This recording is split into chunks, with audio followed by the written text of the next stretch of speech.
The angel of the class, the idol of your year. You look at her from afar and all you see is perfection. The boys adore her and the girls wish they were her. She acts like royalty and she speaks in the kindest manner, and she's only got one thing to say to you.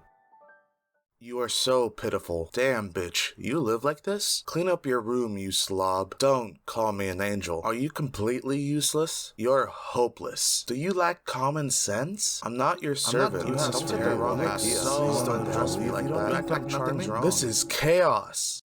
Yep. She sure is an angel. Welcome to the video, everyone. Today I have an amazing story to share with you. A light novel that began publishing in recent times is getting an anime adaptation in January, and allow me to say, I recommend it 100%. It's a very lovey-dovey, very wholesome rom-com with, let me say, normal things that happen, not the, oh my gosh, dude, I accidentally tripped and felt you up. Oh gosh, dude, I'm so sorry. The name of the story is The Angel Next Door Spoils Me Rotten. I have lots of things to share about it, so let's get into it. You have your male MC, Amane. He helps our female protag, Mahiru, when she is feeling down, and then they just go about their day. They have never really interacted with each other before, so there's no point in dragging out the conversation. Turns out, they live in the same apartment building, and what's even stranger, they live right next to each other. I would be kinda freaked out if this was the case for somebody I had just barely talked to. I suffer from paranoia, and I'd panic and think I had a stalker problem, but that's besides the point. They start talking more with each other, doing favors for each other as friendly neighbors, and that is when you see the development of their relationship. I would say the strength and speed at which their relationship develops is the same as the wildfires that engulfed the entirety of California back in 2019. It creeps and is very slow, but is so determined to move forward that it would take something drastic to keep it from progressing. The story events feel like a normal relationship with regular steps in order to increase the strength of the character's bond. There's no gimmick to speed it up, and it feels like genuine connections are being made. As a matter of fact, the author says that they've made it painstakingly slow, which in my opinion, since it's slow, the inner dialogue of the characters is really allowed to shine through in the writing. I'm sure most of us who have been in a relationship have experienced this before. You overthink a lot of the time, and that's something I appreciate about this author's writing. It's realistic in this sense,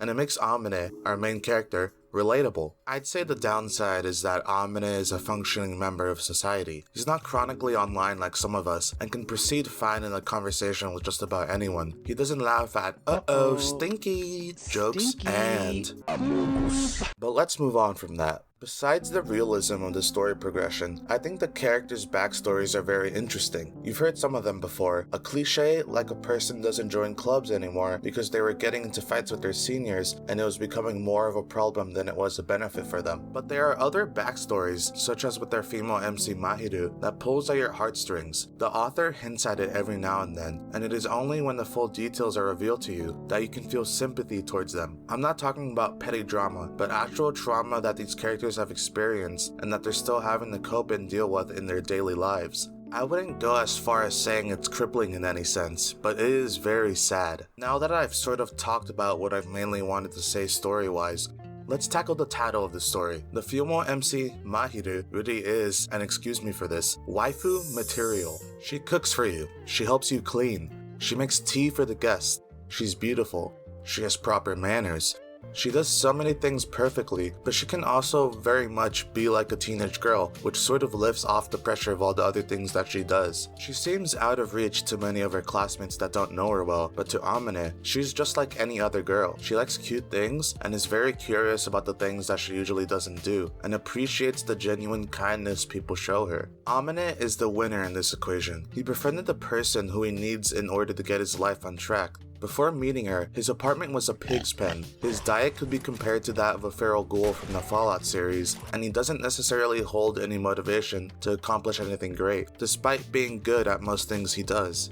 After he met Mahiru, he whipped himself into shape. Mahiru helped him, spoiled him, praised him for becoming a better person, and that only encouraged him to keep becoming better and better. If I'm being honest, I need someone like Mahiru in my life. I don't need no goth GF or Dami Mommy, just someone kind and nice, and will throw quips at me if I'm genuinely being stupid. I need that sort of intimacy, but without all the anxiety that I would inevitably crush myself with. Now, my predictions on the anime adaptation. I'm gonna be brutally honest. Project 9 is adapting this, and they aren't known for their amazing adaptations. The stories they do adapt are mediocre at best, but I have hope this time. How can you mess up something that is so sweet, no extremes when it comes to plot substance, and simple? The story doesn't expect a lot when it comes to animation or the punchlines of jokes, so it all comes down to the director and the way they present the characters and their story. The director has no prior experience in anime when it comes to their role, but we have hope. The series composition staff, Uchi Keiichiro, has done well-received anime in the past, such as the Quintessential Quintuplets, Snafu, and The Demon Girl Next Door. They're all good slice-of-life anime that have more of a convoluted plot when it comes to their story. Side note, if you don't know what series composition is, they handle the overarching pace of the anime, so if something might be too rushed, it is their job to handle slowing down the pace. If anything, I'm scared that things will be rushed when it comes to the story, but there's enough meat in the story to keep the anime good for a full 12-episode season.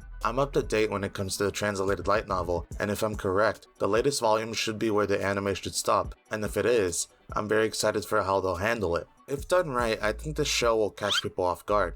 There are the typical anime romance cliches, but if any semblance of the characters' thoughts or motivations are kept in the anime, the audience should understand that the characters aren't being dense, but rather anxious and realistic. If I had to say how the anime will do compared to its competitors, I think it'll do good. It just needs to pick up some traction because a lot of the other series coming out in the winter season have already made a name for themselves. It'll be an anime that won't have as many community members as Bofuri and The Misfit at Demon King Academy, but along with series such as Kubo-san and Onamai, which are other genuinely funny rom-coms, the people who do watch it will enjoy it and get the name out there to other people. At the end of the day, I'm excited for the best waifu material to come out that I've seen in a while, and I'm gonna be cheering for Mahiru whenever she girl bosses her way around everyone. The Angel Next Door Spoils Me Rotten will be up there when it comes to slice of life anime, so you won't want to miss it. That'll be all from me. I hope you enjoyed this video. Comment down below other anime coming out this winter season that you're excited for. I'd love to go check them out. Leave a like, subscribe,